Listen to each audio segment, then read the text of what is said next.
Sleep apnea is the stopping or the slowed breathing for a 10-second time period or more during sleep. Some of the signs of sleep apnea, one of the major ones is tiredness during the day, falling asleep at all odd hours of the daytime, or having to take a lot of caffeine to stay awake.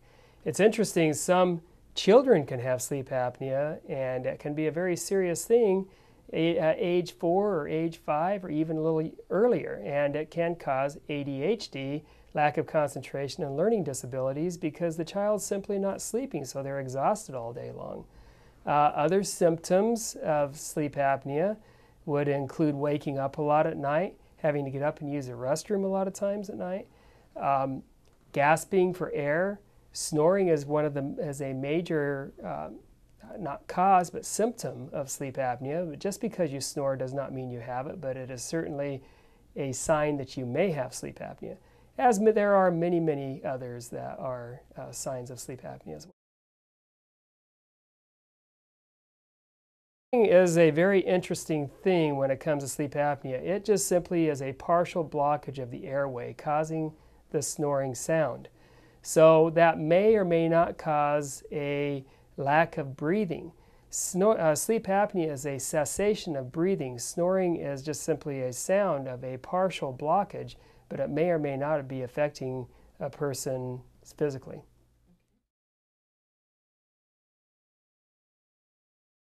One of the ways that we know whether we have sleep apnea a lot of times is found out by a family member that has observed you stop breathing or has complained about the snoring that is going on.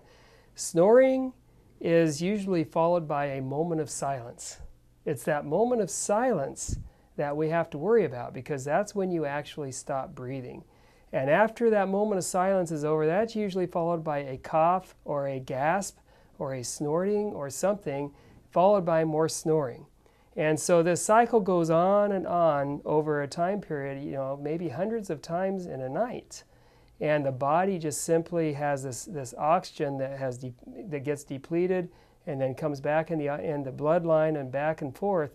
And this is what causes a person to have to wake up a lot, to not get the current rest that they need to have so they can have sleep deprivation. Even though they're in bed 6-8 hours a night, they may be walking around very exhausted. So one of the signs that is best perceived from this is witnessed apneas or stop breathing by family members. Okay.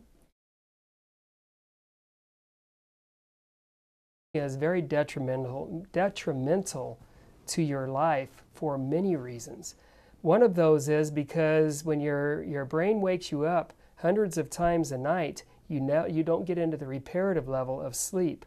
It's that reparative level that allows your body to repair itself. So whatever the weak point is your body, whether it's your borderline diabetic or you have a low thyroid or you have a hypertension and you have a bad heart or whatever it is, the sleep deprivation causes you to not get the sleep that you need to repair your body. Therefore, your body just simply wears out sooner than it should.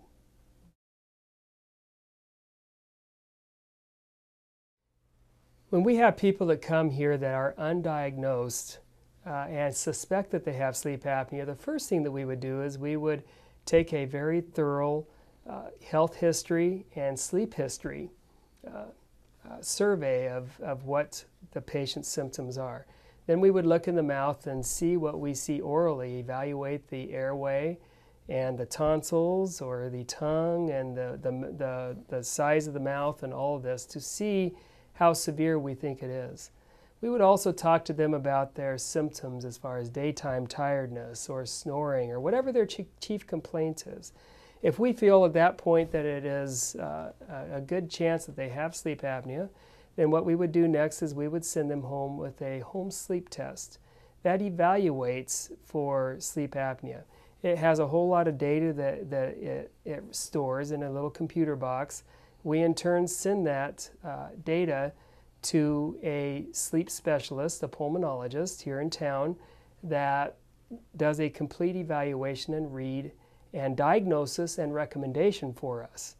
As a dentist, I do not diagnose sleep apnea, I treat sleep apnea. So we work with the medical community to get the correct diagnosis, and if we're going to use sleep apnea is treated by 4 different ways. One of those ways is an oral sleep appliance, and if it is an oral sleep appliance, that's where myself as a dentist, we would get involved. Treatment options that we have for treating sleep apnea are fourfold. What we try to do is get the patient the best possible option for them personally. The most common treatment for sleep apnea is the CPAP, constant positive air pressure. And what that does is it puts air from a mask that's fitted onto either their nose or their full mouth, or maybe it's just a couple of tubes that go through their nose. But it blows air down the throat, blowing the tissues apart, allowing a person to breathe freely because of that. It's a very good treatment for sleep apnea. The concern is that there's about 50% of people that wear the CPAP that cannot do so. So they are intolerant. Because of that, there has been other options that have been put out there that maybe can be a little bit more comfortable. The other options are this. One would be weight loss, and the weight gain or weight loss will affect the sleep apnea. The heavier a person weighs, the more extreme the sleep apnea. Another one would be surgery, where we would have something called a UP3, a moving of some tissue in the throat that allows for the airway to be opened up. Those can work sometimes. There is a lot of times that they don't work. Another option would be a mandibular repositioning appliance that is given and fitted from a dentist, and it positions the jaw forward, holding the jaw in a forward position. So that allows for the airway to be open, because when the jaw is held forward, then the tongue stays forward, opening the airway so a person can breathe freely with that mechanical device. The CPAP works by blowing air down the throat. The oral appliance, the mandibular repositioning appliance, works by moving the jaw forward, which in turn holds that airway open. One of the greatest things that I've become very passionate about is the success of the mandibular repositioning appliance. We have one called a Herbst appliance. There's over 50 of these different appliances that have been FDA approved.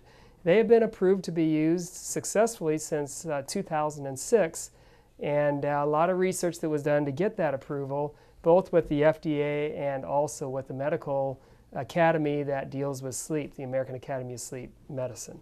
The mandibular repositioning appliance works by simply holding the lower jaw from falling too far back in the mouth. So when you begin to fall asleep, your jaw falls back. It can only fall back as far as this hinge will allow it to. So it simply keeps the jaw from falling back. You can bring it forward, you can open, you can talk with it in place, you can still, you can function. It actually also protects the teeth from them grinding them together, and becomes a very nice protective mouth guard, at the same time stopping the obstruction from happening and the airway from being blocked up. You know, the thing that has made me so passionate about treating sleep apnea is the results. It has just been so rewarding to see people that have struggled with apnea issues and snoring issues for sometimes a lifetime, and to be able to give them an appliance and make a difference in their life in less than a month, where their headaches go away, where they're sleeping better, where they're back sleeping in the same bed with their spouse. It's very rewarding. So I feel very blessed as a dentist to be able to affect a person's life, be able to not only improve their life, but improve their lifespan, and I'm sure have stopped a lot of devastating results that could have been there from untreated sleep apnea.